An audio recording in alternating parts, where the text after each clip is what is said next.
Retail sales in March suffered their biggest drop in more than 20 years. The index plunged 13.3% on year, the 14th straight month of decline. Consumers have cut spending on the non-essentials like clothes and watches. The precautionary measures put in place to reduce the spread of COVID-19 and talks of a recession caused consumers to spend less on non-essential items like apparel, footwear and alcohol, showed data from the Department of Statistics. Meanwhile, retail spending at departmental stores also fell, and economists say this was partly due to the fall in tourist arrivals for that month. But demand for essential items such as groceries held up, with supermarkets and hypermarkets rising more than 30% on year as more people worked from home.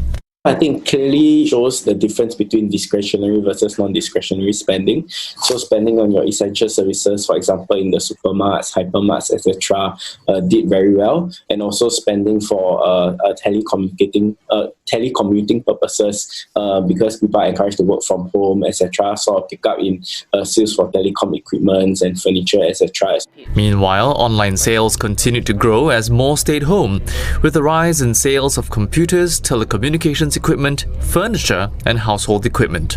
Experts say online sales are set to rise further even when the pandemic is over. Before the pandemic, people, for example, who are very used to going to brick and mortar stores, they will go to brick and mortar stores to do their purchases. But given the pandemic, they are not able to do so. They are forced to at least start setting up online accounts and do the online shopping. And therefore, there is the avenue for consumer preferences to actually change. And therefore, going forward, some of these brick and mortar so-called shoppers may therefore convert to become online shoppers. In the months ahead, economists expect retail sales to worsen as the full impact from the circuit breaker period will be felt.